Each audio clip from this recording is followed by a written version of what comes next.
Ça enregistre. Alors, je peux vous dévoiler la fin tout de suite si vous voulez, comme ça on va gagner du temps. Hein.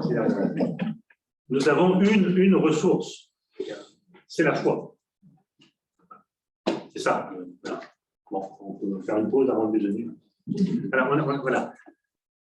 La seule chose qui vaut le coup de mettre en avant, enfin, si on était une entreprise, mais il faudra qu'il rende compte de ce qu'il a dit. Si on était une entreprise, on n'a que ça, nous, à propos. On a la foi. Mais le problème, c'est qu'une fois qu'on a dit ça, on n'a pas dit grand-chose. D'abord, on n'a pas du tout dit comment ça marche. Enfin, voilà. C'est un peu facile, c'est la foi. Alors après, si vous voulez déplacer, vous dites, on a le Christ. Bon, voilà, c'est quelqu'un, puis on se décharge sur quelqu'un d'autre. Bon, voilà. Bon, donc, il va falloir expliciter un peu ce que ça veut dire. Et puis, surtout, ça ne correspond pas exactement à qui nous sommes et ce que nous voulons vivre. Parce que si nous disons notre seule et principale ressource, ce dont il suffit de parler pour comprendre, c'est la foi, alors certains vont croire qu'on ne s'adresse que à des croyants et comme élèves, et comme enseignants, et comme personnel. Or, nous savons que ce n'est pas vrai. Et nous savons que ce n'est pas vrai, pas parce qu'on n'a pas le choix, pas parce que ce serait difficile de faire autrement. Là, imaginez que d'un seul coup, quelqu'un vous annonce que l'enseignement catholique, ça va être un enseignement de catholiques, par des catholiques, pour des catholiques. Là, vous vous rendez bien compte que d'un seul coup, les chiffres vont s'effondrer. Voilà. Donc, c'est pas... Voilà. Mais c'est précisément parce que nous sommes catholiques, donc ça signifie que nous souhaitons que des élèves, des enseignants, voilà, participent de nos communautés éducatives. Donc, quand on dit la foi, le problème, c'est la brutalité de la réponse qui fait que dans ce coup, on se dit « Ah ben donc, ça ne me concerne pas. Si moi, je n'ai pas la foi, ça ne me concerne pas. » Si, ça vous concerne quand même. Alors, c'est pour ça que ça demande qu'on passe un peu de temps avant le déjeuner quand même. Je voudrais resituer la chose dans un contexte à la fois un peu plus large et plus contemporain. C'est celui de la réflexion du pape François sur le pacte éducatif mondial. Pour essayer de voir comment lui, il peut situer la foi dans la question un peu plus large. Comme vous le savez sans doute, le pape François a voulu faire une grosse opération dans le domaine de l'éducation en 2019 en lançant un pacte éducatif mondial. Il voulait rassembler quelques mois plus tard à Rome toutes les forces vives du monde, pas seulement catholiques, mais mondiales, de l'éducation pour se dire que l'éducation, ça doit être la priorité de l'humanité aujourd'hui. Alors, malheureusement, quelques mois plus tard, c'était en mars 2020, et donc la rencontre s'est résumée à une vidéo de 10 minutes du pape sur YouTube. Donc, au niveau de la dynamique globale et mondiale, c'était un peu différent, mais il a la ténacité suffisante sans doute pour continuer les choses. Et dans cette proposition-là, il opère un diagnostic. Donc, je voudrais qu'on essaye d'abord de voir ce diagnostic en 3 temps, et ensuite aborder la question des ressources en lien avec ce diagnostic. Ce diagnostic, c'est le suivant. Il dit « Notre monde contemporain est en constante transformation. Il est traversé par de multiples crises. Nous vivons un changement d'époque, une métamorphose, non seulement culturelle, mais aussi anthropologique, qui engendre de nouveaux langages et rejette sans discernement les paradigmes qui nous sont offerts par l'histoire. » Donc, un vocabulaire qui est un vocabulaire de changement. Alors, il le dit de plusieurs manières. Donc, il y a transformation, il y a changement d'époque, il y a métamorphose, donc, qui nous dit que voilà, ça change beaucoup, c'est pas une évolution. C'est pas, tiens, les choses sont en train de bouger. Donc, c'est tout change. Et la formule du pape François, c'est de dire, nous ne vivons pas une époque de changement, nous vivons un changement d'époque. C'est notre époque qui est en train de changer. Donc, quelque chose d'un peu radical qui fait advenir au milieu, voilà ce terme, des crises. Alors, c'est un terme un petit peu effrayant, mais voilà, des crises, mais qui est un tout petit peu atténué par l'image, par exemple, de la métamorphose. Donc là, vous pouvez avoir la chenille, transformation, papillon. Ah bon, si c'est ça la crise, peut-être. Mais ce n'est pas sûr, hein, on ne connaît pas encore le résultat. Cette crise-là, voilà, elle est culturelle, elle est anthropologique, et derrière là, la question des paradigmes, elle est aussi une crise de la transmission. En gros, ce que nous dit le pape François ici, c'est que nous vivons dans une époque où l'humanité n'est plus très sûre d'elle-même. Mais on ne sait plus très bien quelle est la réponse à la question « Qu'est-ce que c'est qu'un être humain ?» Qu'est-ce que c'est qu'une vie humaine réussie, une vie humaine bonne? D'un seul coup, plus rien n'est évident parce que tout bouge tellement. Il nous dit tout ça, ça a des impacts culturels qui sont très importants, très fondamentaux. Parce que nous ne comprenons plus non plus le monde dans lequel nous vivons. La formule que moi j'utilise, qui me plaît bien, c'est ma formule qui me plaît bien. Voilà. En très peu de temps, nous avons transformé le monde, notamment par les progrès techniques. Et ce faisant, nous découvrons un paradoxe, c'est que nous avons rendu le monde plus confortable et en même temps moins habitable. Plus transportable parce que notre vie est quand même beaucoup plus facile que nos ancêtres d'il y a un siècle. Par rapport à eux, normalement, nous vivons tous dans des maisons avec de l'eau courante, y compris chaude. C'est-à-dire nos maisons sont mieux isolées, enfin on vit mieux, on est mieux habillés, on est mieux protégés contre tout. Et en même temps, on n'a jamais su, avec autant de difficultés, dire à quoi on servait dans ce monde. Et ce monde lui-même, voilà, il est en train de nous confronter à une crise écologique majeure qui n'est pas sans lien avec la crise anthropologique, avec la crise culturelle. Et on se rend compte que finalement, derrière tout cela, il y a des paradigmes, il y a des logiques qui sont à l'œuvre. Et le pape François, alors dans la lignée de ses prédécesseurs, et notamment de Benoît XVI, dans son encyclique Caritas in Veritate, lui, il dit, mais en fait, voilà, il y a des logiques, il y a des forces qui traversent nos sociétés, notre monde, et les deux forces principales, c'est une logique de marché et une logique technologique. Et ça, si on les laisse faire, ben ça nous coupe de notre propre responsabilité. Et enfin, une crise qui est une crise de transmission, c'est-à-dire que le décalage des générations est de plus en plus important au niveau du rythme de vie, des habitudes de vie, et que il devient de plus en plus facile, dans un environnement individualiste, de penser qu'on va pouvoir se faire tout seul. Comme un self-made man qui fait son entreprise avec ses valeurs. C'est-à-dire qu'à l'école, par exemple, on nous transmet des savoirs, mais ces savoirs, ça ne sert à rien. Là, même avec mon téléphone connecté à Internet, j'en sais plus que n'importe quel prof.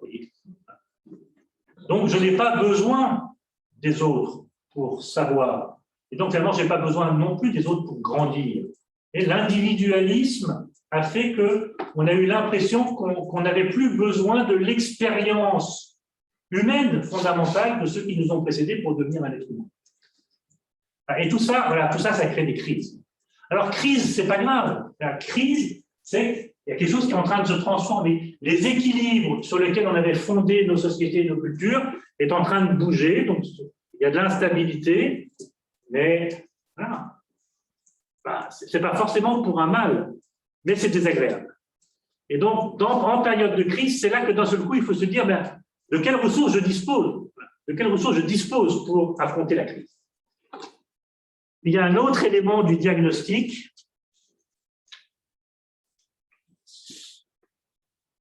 c'est la place de l'éducation dans tout ça. Alors là, c'est dans Laudato Si que le pape le dit, là, avec une conviction où on retrouve la question de la technologie et du marché. Le fait est que l'homme moderne, c'est une citation de Guarini, l'homme moderne n'a pas reçu l'éducation nécessaire pour faire un bon usage de son pouvoir. Parce que l'immense progrès technologique n'a pas été accompagné d'un développement de l'être humain en responsabilité, en valeur et en conscience. C'est-à-dire que d'un seul coup, il ajoute, deuxième élément du diagnostic, il y a un écart qui s'est creusé parce que tout va trop vite pour nous. Les progrès sont très rapides, mais nous ne sommes que des êtres humains, nous sommes lents. Et on voit bien, par exemple, c'est vrai, je parlais de mon téléphone tout à l'heure, vous en avez peut-être sans doute, mon téléphone dit intelligent. D'après ce qu'on me dit, je dois utiliser à peu près 5% de ses capacités. Bon, très bien. Et ça veut dire que lui, il a 95% de capacités qui font peut-être des choses sans que je le sache. Non, mais cette machine, elle prend des décisions aussi. Quand je vais sur un réseau social, elle décide ce que je vais voir et ce que je ne vais pas voir. Elle décide qui elle va me proposer comme lien et qui elle ne va pas me proposer. Et ça, moi, j'en sais rien. Ça me dépasse complètement. La machine, elle est là, moi, je suis là. Et des gens ont conçu des outils qui me permettent, par exemple, d'écrire des textes, mais ils ont décidé comment j'allais devoir les écrire. Et quelle procédure j'allais faire pour écrire comme cela et pas comme cela. Mais moi, quand j'écris à la main, c'est d'autres codes. Donc, on me change les codes, mais on ne me dit pas quel est le nouveau code. On me dit, il faut faire comme ça. Donc, la technologie avance, mais moi, j'avance moins vite. Et d'un seul coup, je deviens dépendant de ces progrès. Et c'est quoi, à la fois le problème et la solution? C'est l'éducation. L'éducation. Donc ça, c'est une bonne nouvelle pour vous. Enfin, pour nous, je suis prof aussi. Et donc, on va se dire, pour affronter la crise, de quelles ressources a-t-on besoin? Et puis, puisque la question, elle est éducative, de quelles ressources éducatives on a besoin? Dernier élément du diagnostic, avant d'arriver aux ressources. À la fin du pacte éducatif, il y a la question, c'est celle des finalités. Parce qu'il faut bien comprendre que quand on va parler des ressources, on ne va pas simplement parler d'outils, on ne va pas parler de méthodes. La question de l'éducation n'est jamais avant tout celle des méthodes. Elle est toujours avant tout celle des finalités. Et donc là, le pape va nous donner la finalité de tout cela. La fin, l'objectif, là où on va, la direction, le sens. Il est plus que jamais nécessaire d'unir nos efforts dans une vaste alliance éducative. C'est ce qu'on fait. Pourquoi? Pour deux choses. Premièrement, pour former des personnes mûres capables de surmonter les morcellements et les oppositions. Donc là, élément de diagnostic, c'est notre problème, en fait, c'est que sous le coup de toutes ces logiques, de tout ce qu'on a vu jusqu'à présent, c'est que le monde s'est morcelé. Ce qui a été perdu, c'est une forme d'unité. Alors, en fonction des lectures que vous avez faites récemment, vous le direz récemment, vous le direz différemment. Donc, il y a une archipélisation, voilà, il y a une fragmentation. Il y a, bon. Et cette fragmentation-là, elle fragilise les personnes. Donc, il va falloir former des personnes suffisamment mûres pour surmonter ces morcellements.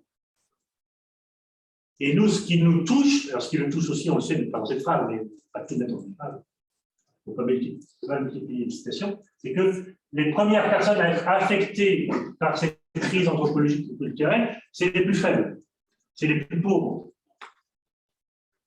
Ce n'est pas parce qu'on est faible et pauvre qu'on ne peut pas être mûr, qu'on ne peut pas se tenir debout dans la crise. Donc, là, on ne va pas simplement compter sur des capacités naturelles de l'être humain. Et voilà, il faut surmonter les morcellements et les oppositions. Et attention, il faut s'engager parce qu'il faut recoudre le tissu des relations en vue d'une humanité plus fraternelle. Donc, l'élément du diagnostic, c'est ce qui est malade, ce sont nos relations. Alors ça, on est dans le pacte éducatif mondial. Laudato Si nous dit ça du début à la fin. Ce qui est affecté, ce qui est altéré en nous, c'est nos relations entre nous, nos relations avec notre environnement, nos relations avec la nature, nos relations avec Dieu. Et pourquoi c'est grave? Parce que Dieu est relation entre le Père, le Fils et le Saint-Esprit, et qu'il a créé le monde comme un tissu de relations. Le monde, dans la réflexion du pape François, c'est un nœud de relations. Parce qu'il a été créé par Dieu qui est relation. Donc, quand on touche aux relations, on touche à la création et donc on touche au cœur de tout. Et la solution, c'est la fraternité. Et après, il va écrire fraternité.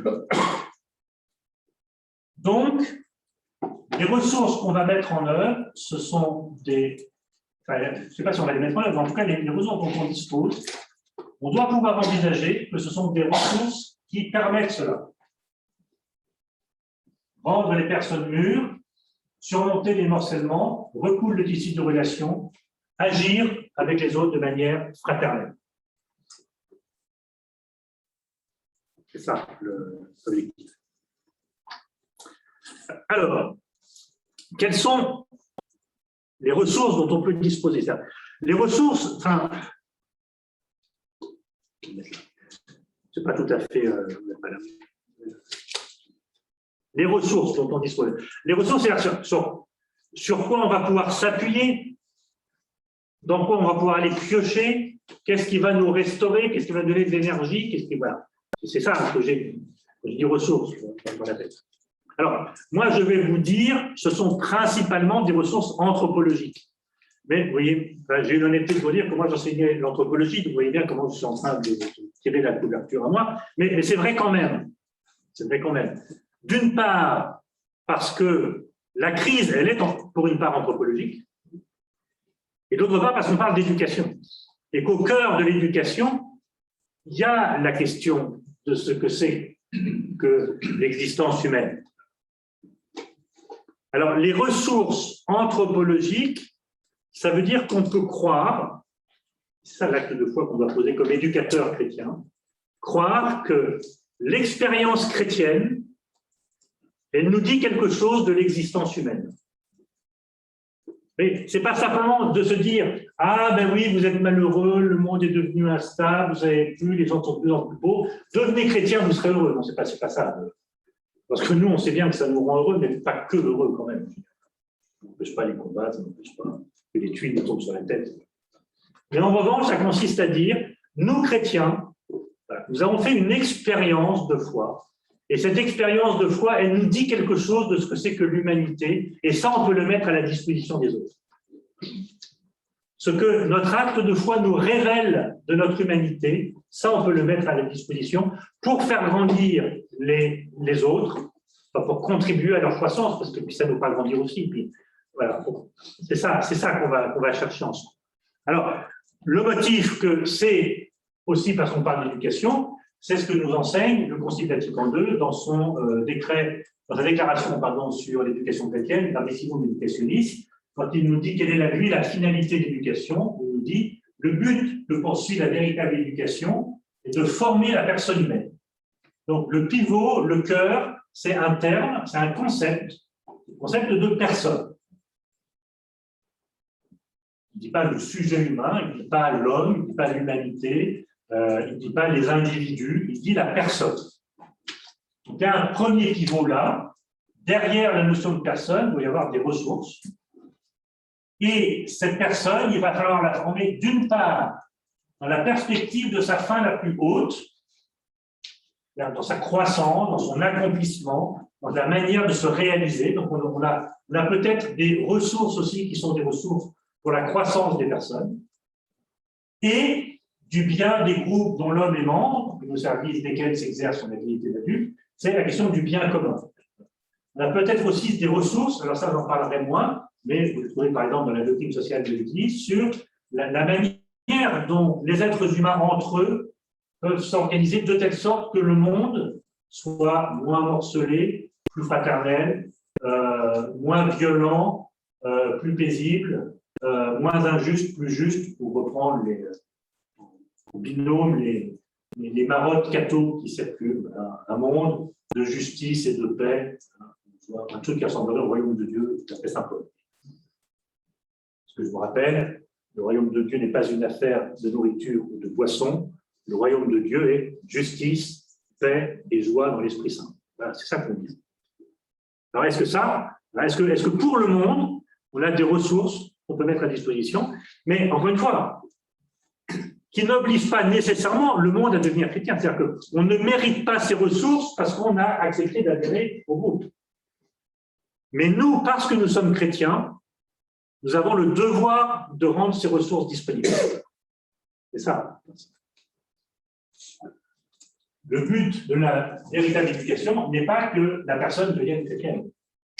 De la même manière que pour le pape François, le but de la véritable éducation, ce n'est pas que les gens deviennent chrétiens, mais c'est qu'ils soient mûrs, capables d'affronter là.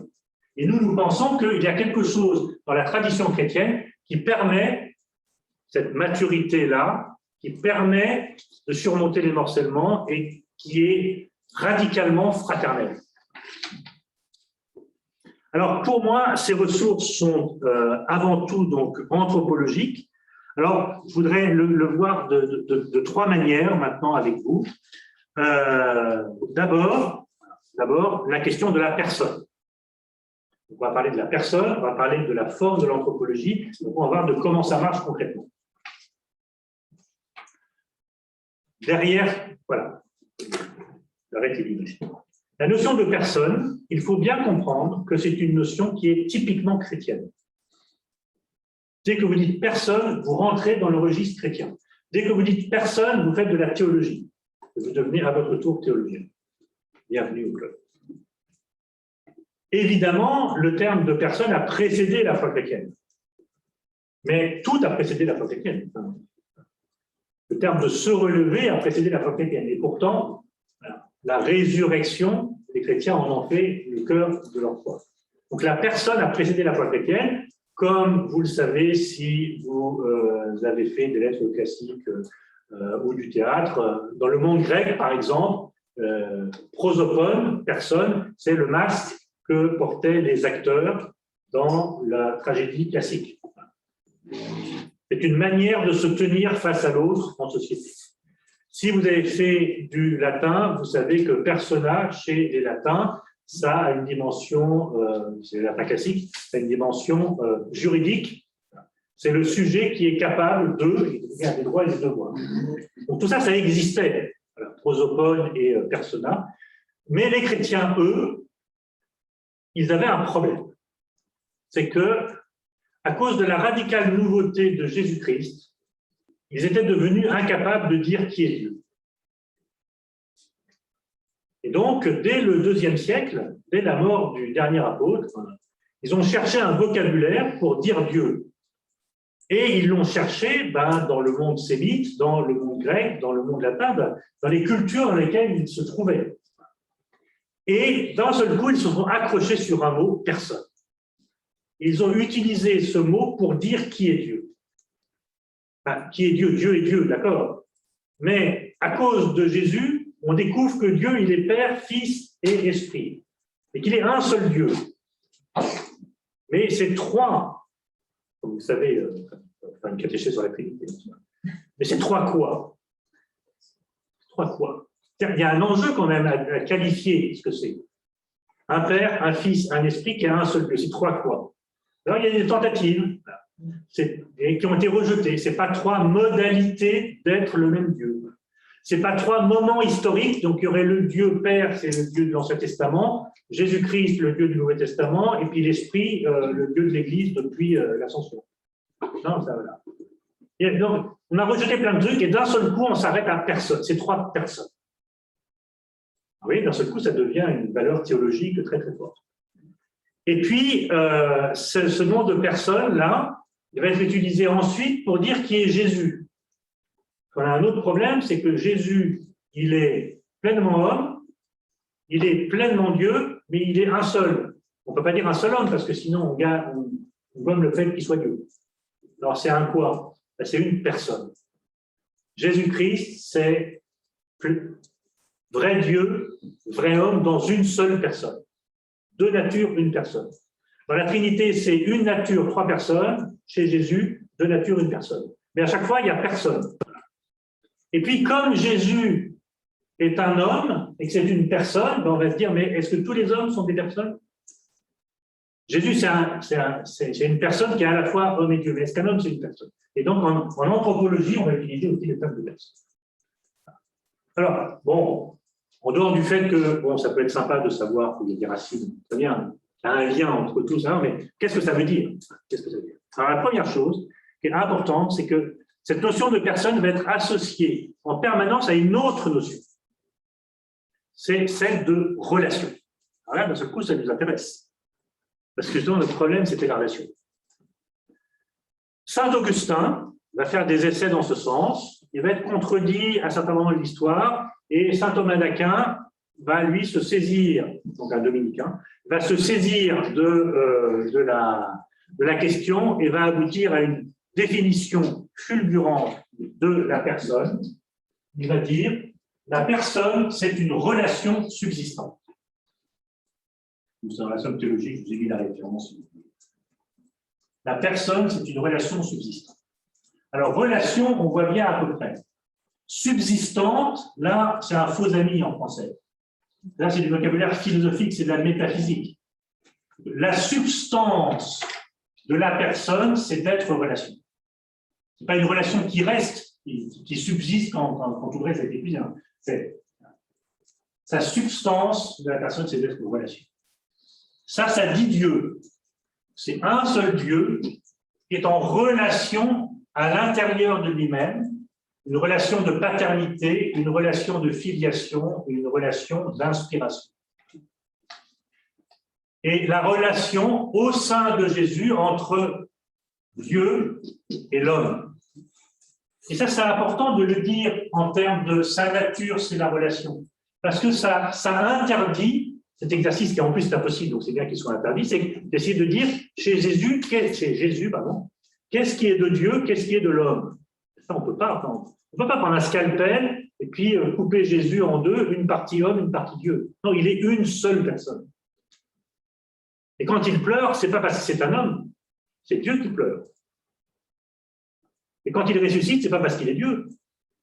Et quand il pense, ce n'est pas Dieu qui pense dans un corps d'homme. Vous voyez, et voilà, pour tenir ce mystère du Christ comme ce mystère de Dieu, voilà, saint Thomas d'Aquin, la personne, c'est une relation subsistante. Elle n'existe qu'en tant qu'elle est relation. L'être de Dieu, c'est d'être en relation. Mais si c'est valable pour Dieu, Trinité, si c'est valable pour le Christ, il faut que ce soit valable pour nous. Ce qui fait de nous qui nous sommes, c'est notre être en relation. Donc on apprend des trucs, vous voyez. Et alors on peut en tirer des conséquences sur ce que c'est que la personne. Premièrement, quand on dit personne, on dit une unité. C'est l'unité de la personne. Pour arriver pour l'instant à un vocabulaire plus usité en éducation, dans son intégralité. C'est-à-dire que la personne, ce n'est pas une juxtaposition d'éléments divers, ce n'est pas un empilement, ce n'est pas un millefeuille. C'est comme un élève. L'élève, ce n'est pas la juxtaposition d'un cerveau, d'un corps, des hormones qui viennent bouleverser le lien entre les deux, d'une affectivité, d'une psychologie, d'une histoire familiale. Non, c'est une unité. Tout ça est intimement lié. De telle sorte que quand vous nourrissez le cerveau, ça a un impact sur l'affectivité, la psychologie, le corps, enfin. Sinon, ce n'est pas l'éducation. On ne s'adresse pas à un cerveau, on s'adresse à une personne. De la même manière que saint Augustin nous dit, Dieu n'a pas créé une âme et un corps, Dieu a créé une personne. Vous voyez ? Donc, l'unité de la personne. Le deuxième élément, il y en a 4 en tout, c'est cette notion de relation. N'exister qu'en relation à. C'est-à-dire que nous ne sommes pas des personnes isolées, nous ne sommes pas des individus. Individu, ça dit un isolement dans un groupe. Nous sommes des personnes. Nous ne pouvons pas être comprises en dehors des relations que nous entretenons avec les autres, avec notre environnement, avec Dieu. Nous sommes des personnes en relation, c'est-à-dire que nous nous recevons en permanence des autres. Nous ne sommes pas notre propre source. Et finalement, en nous, nous sommes la source de toute chose. On est quelqu'un, quand même, mais en relation. Troisième caractéristique, c'est la notion de transcendance. Nous sommes l'être créé capable d'une ouverture de relation telle que nous sommes ouverts à toujours plus grand que nous. Et c'est de lui dont nous nous recevons, en fait, de plus grand que, plus que, transcendance c'est plus que. Et donc, d'entrer avec une autre, en relation avec une autre personne, transcendante, c'est Dieu lui-même. Alors ça, c'est important en régime chrétien, parce que c'est le nœud anthropologique, la transcendance. Le philosophe Jacques Maritain, à qui on doit l'expression éducation intégrale, pour dire précisément que l'homme, ce n'est pas un empilement, mais c'est une unité, lui dit, mais qu'est-ce qui fait l'unité de tout cela? Ce qui fait l'unité de tout cela, c'est notre vie spirituelle. Ce qui fait l'unité de tout cela, c'est notre capacité d'être en relation avec Dieu. Ce qui fait que notre âme, notre esprit, notre corps, notre affect, notre cœur, nos reins, métaphoriquement, je veux dire, que tout ça tient ensemble, et ce qui les relie, ben, c'est un acte de Dieu lui-même. Donc c'est notre esprit, on dira en régime chrétien, mais le vocabulaire anthropologique en régime chrétien est absolument. Et puis le quatrième élément, voilà, qui est un peu le recueil des trois autres. Voilà. Si une personne, c'est une unité unique, si une personne existe qu'en relation avec d'autres, si une personne elle se reçoit de plus grand qu'elle, alors elle doit être reconnue dans son inaliénable et indestructible dignité. Et notre dignité, elle nous vient du fait d'être une personne. Elle ne nous vient pas de nos mérites, elle ne nous vient pas de nos capacités, elle nous vient de notre statut de personne. Le combat des chrétiens en faveur de la dignité vient de cette notion de personne qui fait que ce que Dieu est par nature, nous le sommes par vocation et que donc ça oriente nos vies et ça transforme. De telle sorte qu'en éducation, on s'adresse à la personne, quelle qu'elle soit. Et l'avantage de la dignité, c'est qu'elle ne se mesure pas. Pas sauf en mauvaise théologie morale, mais ma dignité n'est pas comparable à celle de Jean-Jacques ou à celle de Guitry, si elle me permet de prendre ton exemple, mais parce que ça ne se mesure pas. Nous sommes une personne qui jouit d'une pleine dignité. Et même quand nos capacités physiques sont amoindries par l'âge, par la maladie, par le handicap, nous jouissons d'une pleine dignité. Même quand notre cerveau est amoindri, par l'âge aussi, par la maladie, par le handicap, nous jouissons d'une pleine dignité. Et ça, personne ne peut nous l'enlever, précisément parce que nous la recevons de plus grand que nous. Et ça, c'est vraiment au fondement de notre capacité éducative et du fait que notre instinct anthropologique de chrétien nous envoie toujours vers les plus faibles, les plus pauvres, les plus malades, les plus isolés, les plus déclassés, parce que nous sentons que là, il n'y a pas un risque pour leur dignité. Leur dignité, elle sera de toute façon intacte, mais il y a un risque pour la conscience qu'ils ont de leur propre dignité. Et quand la conscience de sa dignité est altérée, l'homme devient esclave de plein de choses possibles. Mais voilà. Donc voilà. Alors ça, c'est des ressources. Bon. C'est bien, mais c'est de la philosophie, enfin, c'est de la théologie. C'est pas très pratique. Alors, on voit que ça fonde quand même des éléments pratiques. Ça donne des arguments. Voilà. On ne veut pas réfléchir la place de l'éducation inclusive dans l'école catholique sans référence à cela, parce que c'est ça qui la fonde. Mais, je vais essayer de faire un tour de passe. Mais concrètement, comment ça marche cette anthropologie chrétienne? Vraiment, comment ça marche? Je vois, c'est pas. Regardez pas trop maintenant, tout à l'heure. Il y a un discours qui dit l'éducation catholique, elle est fondée sur une anthropologie chrétienne. Parce que vous avez déjà entendu dire ça. Moi, je l'ai entendu dire quand j'étais doyen d'une faculté d'éducation, donc qui s'occupait du Master MEF pour 1200 futurs enseignants de l'enseignement catholique, à chaque fois que je choisissais un directeur diocésain. Bon, est-ce que vous leur enseignez l'anthropologie chrétienne? Non, parce que l'image selon laquelle l'éducation catholique repose sur une anthropologie chrétienne nous fait penser qu'il y aurait une sorte de gros socle en béton, bien solide, dont on est bien sûr que dessus on va construire de l'éducation. Or, ça ne marche pas comme ça. Ça ne marche pas comme ça parce qu'on verra que le mouvement est inverse, mais surtout on voit parce qu'il n'y a pas de socle. L'anthropologie chrétienne, ce n'est pas un discours clos sur lui-même qu'il suffirait d'apprendre aux autres, et puis ça y est, on sait. Si je me demande qu'est-ce que c'est que l'homme pour un chrétien, ou même, enfin pas pour un chrétien, dans la doctrine chrétienne, qui est capable de dire ce que c'est que l'homme? Personne. Enfin, c'est pas, parce que s'il n'y a pas de socle, c'est au moins parce que ce socle lui-même, il est fragmenté. Il n'y a pas une anthropologie chrétienne, il y en a plein. Si vous lisez, alors on ne va pas prendre un échantillon trop large, toute la tradition chrétienne, mais prenez les deux premiers chapitres de la Genèse. C'est un échantillon très restreint. Et l'homme, il est créé 2 fois. C'est un problème. Et puis, pas du tout dans les mêmes conditions. La première fois, il est créé, point. La deuxième fois, c'est un peu laborieux. Il faut que Dieu prenne de la terre, qui souffle dedans. Donc, déjà, alors, on est de la terre ou on est de Dieu? La question se pose. Et puis ensuite, c'est quoi la place de ce souffle qu'on a dans le deuxième plan? Et puis surtout, le rapport homme-femme, il est très différent. Dans la première création, la Genèse nous dit que Dieu a créé l'homme à son image.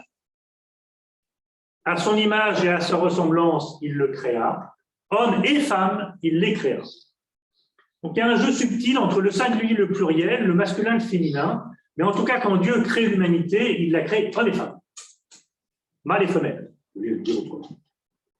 Dans le second chapitre, il crée d'abord un truc qu'on appelle l'homme, avec un H majuscule, enfin, le terreux, bon, un Adam, bon, bien. Et puis, ça ne va pas, donc on recommence, on endort le Adam, on fait quelque chose à côté de lui. Alors, il n'y a pas de côte dans le récit. Mais on fait quelque chose à côté de lui.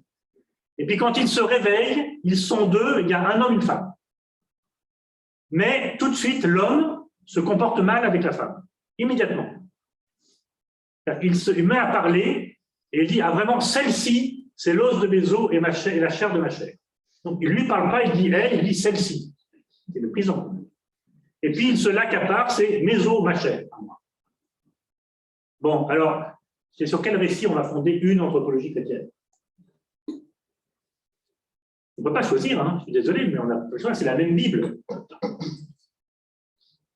Donc, vous voyez déjà, le socle, il est complexe. Voilà. Le socle, il appelle de notre part une action. Il appelle autre chose que simplement lire, apprendre et puis après répéter. Alors, et puis même si je poursuis un tout petit peu, mais je sais qu'il faut que je laisse la place pour les échanges jusqu'à 12h30, c'est fini, mais je vais être rapide.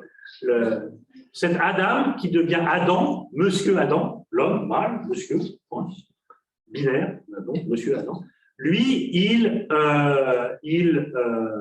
ne devient monsieur Adam que plus tard. Et ça dépend dans quelle version de la Bible. Dans la Bible grecque, il devient monsieur Adam quand Dieu lui dit « Tu peux manger de tous les arbres, mais pas de l'arbre de la connaissance du bien et du mal. » Là, il devient monsieur Adam. Mais dans la Bible latine, dans la Vulgate de Saint Jérôme, il devient Adam 2 versets plus loin.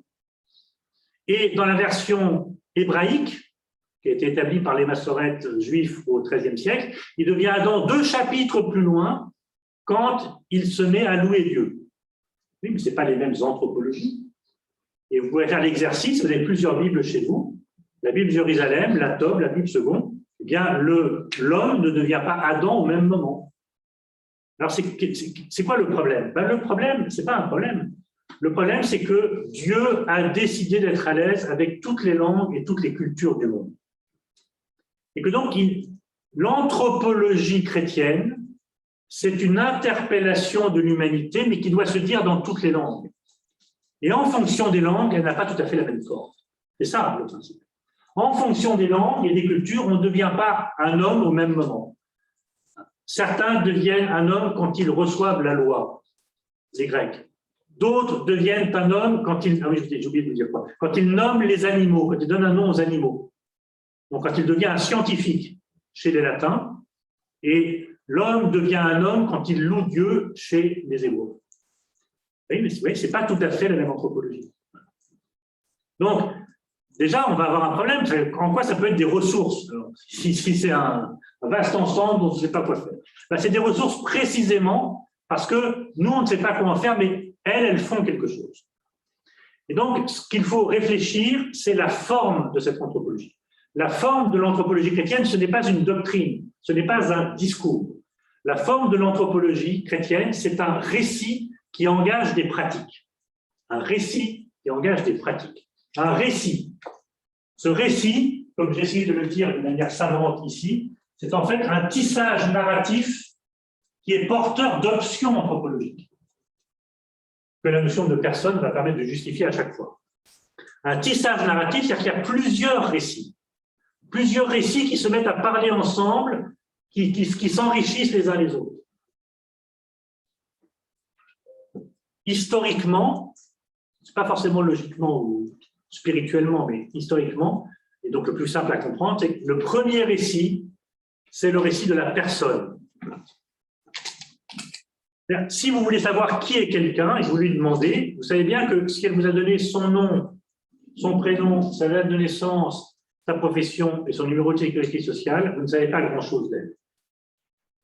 Ce n'est pas des connaissances sur l'autre qui nous font connaître qui est l'autre. On commence à connaître l'autre quand il commence à raconter qui il est, quand il raconte son histoire, quand il raconte comment il a réussi à grandir, quand il raconte quels sont les obstacles qu'il a rencontrés, comment il les a surmontés, quand il raconte quels sont les anges qu'il a croisés sur son chemin et qui l'ont fait grandir, qui ont fait en sorte que quand il tombait, son pied ne heurte pas la pierre. Il y a le récit de chaque personne qui raconte son humanité, et c'est un récit très personnel, qui dit qui on essaye d'être comme personne à peu près correcte dans le monde, pour vivre une vie digne et correctement accomplie. Et pour ce récit, on a besoin d'un deuxième récit.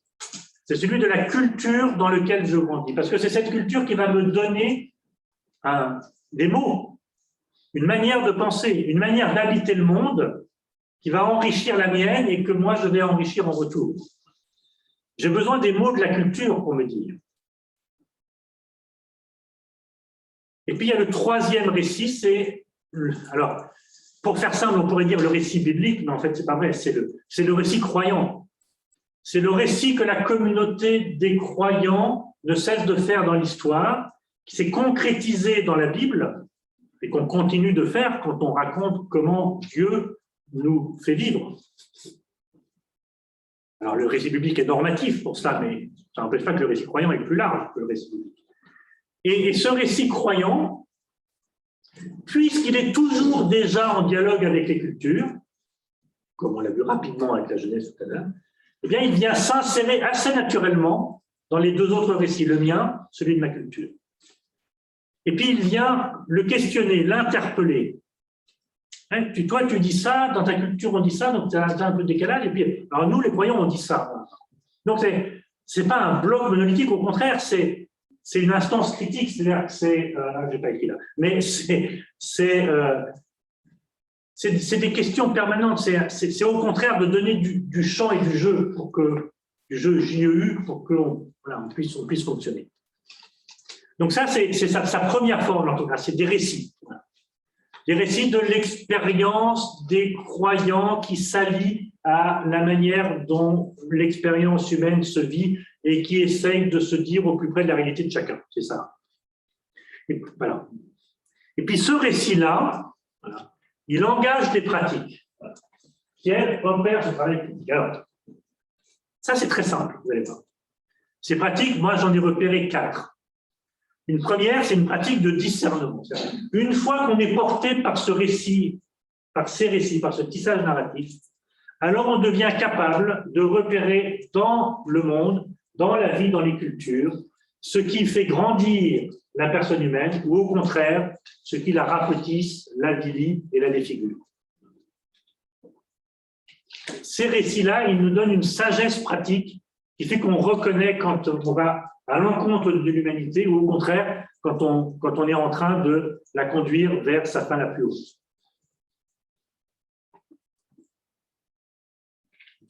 Frapper quelqu'un pour le mettre dans le droit chemin, ça ne fait pas grandir l'autre. Et on sait que ça va le remettre dans le droit chemin à court terme. mais on n'a pas été éducateur à ce moment-là. Parfois, il faut, enfin métaphoriquement, mais on a l'instinct que ça ne va pas.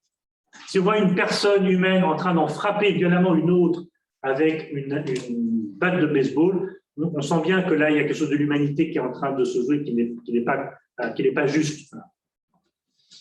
Donc ça, c'est un premier discernement. Première pratique de discernement. C'est pratique le discernement. Je ne sais pas s'il y a des jésuites ici, mais c'est très pratique.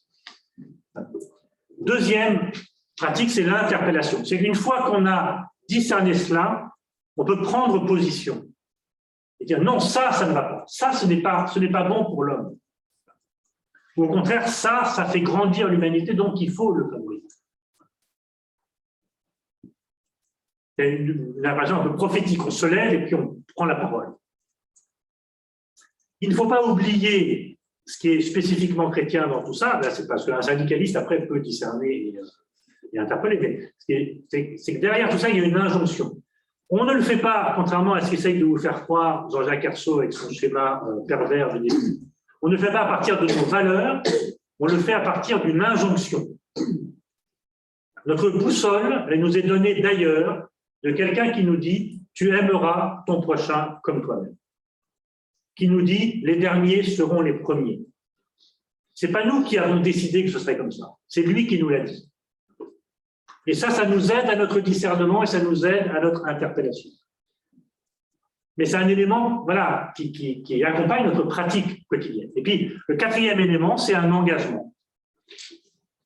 Une fois qu'on l'a discerné, une fois qu'on a interpellé, une fois qu'on a vérifié que c'était conforme à l'injonction fondamentale qui nous guide dans l'existence, pour la vie, alors il y a un engagement. Et l'engagement, ce n'est pas simplement devenir membre d'une association. Enfin, pour le peuple chrétien, s'engager, c'est transformer la société. Par exemple, en créant des structures sociales de charité dans la société. Exemple de structure sociale de société dans la charité, les hôpitaux. Qu'est-ce qui a pris un évêque au VIe siècle pour qu'il décide de construire à côté de sa cathédrale un lieu dans lequel il allait recevoir des malades pauvres et indigents, et qu'on allait appeler ça un hôtel-dieu? Ben, c'est le fruit de tout ça. C'est concret. Et ça transforme la culture, ça transforme la société, ça transforme la vie des personnes. À la fin, on est en transformation, M. Berthet. Ça déforme un peu, mais pour transformer. Donc, transformer, il y a la transcendance, ça nous fait grandir. Autre exemple, par exemple, une école. L'école catholique, c'est une structure sociale de charité. Et donc, c'est là que je dis, le rapport entre le socle et l'éducation est renversé.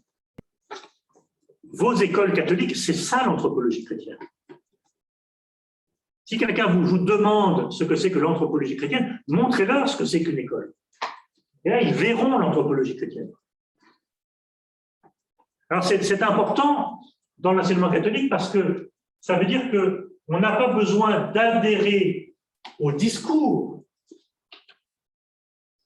La personne créée par Dieu, sauvée du péché, promis à la vie éternelle. On a besoin d'adhérer à la pratique. Et c'est ce qui laisse de l'espace dans vos établissements pour que des gens qui ne croient pas en Dieu, des gens qui croient en un seul Dieu, des gens qui ne veulent pas de Dieu dans leur existence, puissent quand même être de bons éducateurs qui œuvrent en faveur du royaume de Dieu dans ce monde-là. Pas parce qu'on leur a menti, on leur a fait croire que c'était une école, mais en fait, c'est pour le royaume de Dieu. Non, parce que le royaume de Dieu, il se construit par des écoles, il se construit par des hôpitaux, il se construit par... J'ai pris deux exemples pour être rapide, et puis il y en a un qui vous concerne directement. Donc finalement, la question des ressources, c'est ça. Et alors après, ça se traduit en éducation. Parce que dans le récit, on va découvrir, par exemple, comment Dieu se comporte avec les hommes. On va appeler ça une pédagogie, et on va se dire qu'il faut que ça ait quelque chose à voir avec notre pratique éducative. Et on va remarquer, par exemple, que quand Dieu s'adresse à son peuple, même pour lui faire des remontrances, même pour énoncer des exigences, il commence d'abord par lui dire qu'il l'aime.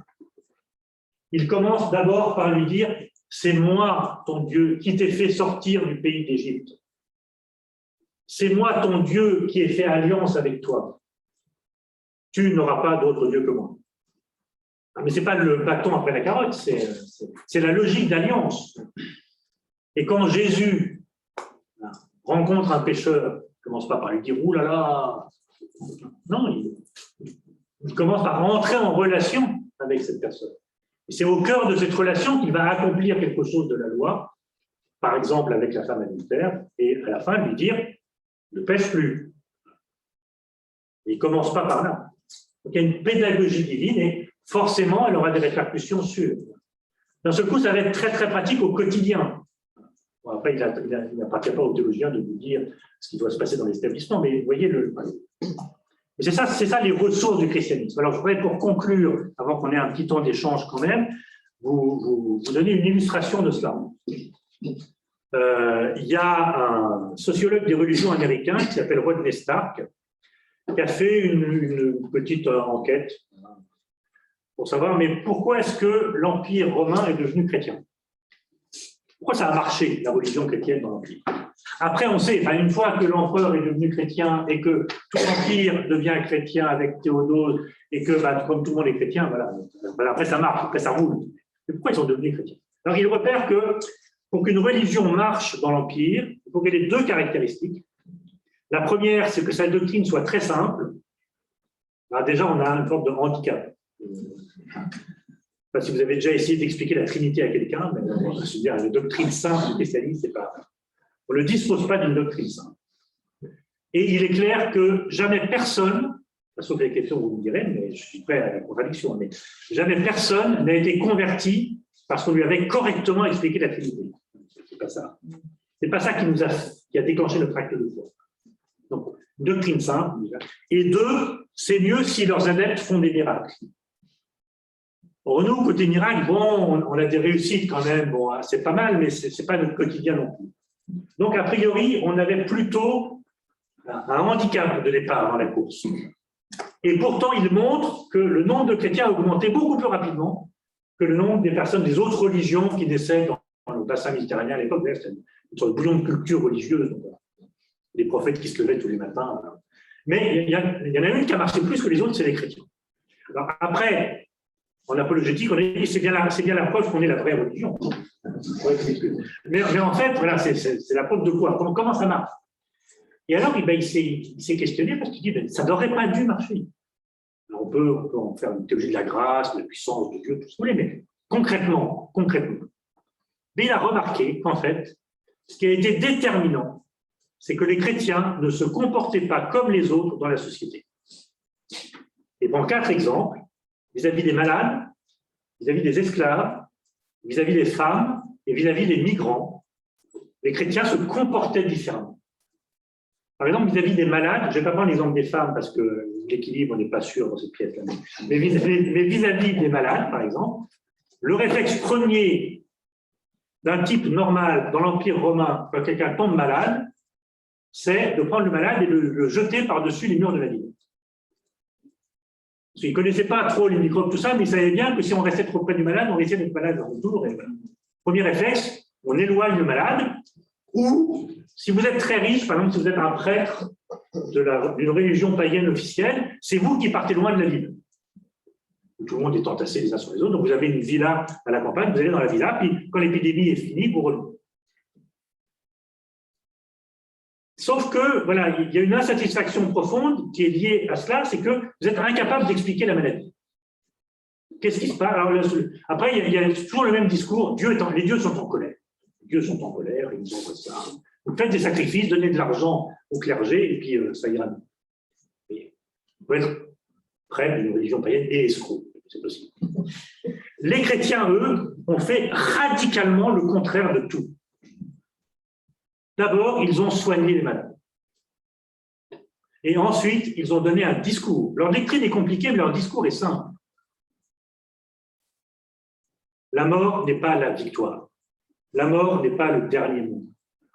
Dieu nous attend dans sa gloire. Ben ça fait du bien, peut-être on va mourir. Non, mais ça donne une espérance. les chrétiens ont été capables de donner un discours d'espérance. Et ils ont manifesté ce discours en prenant soin des autres. Alors, ça a eu deux effets. Le premier effet, c'est un peu cynique, je suis désolé, mais c'est que comme les chrétiens étaient plus soignés que les autres, ils mouraient moins en cas d'épidémie, donc à la fin des épidémies, il y avait plus de chrétiens en proportion qu'avant. Bon, voilà.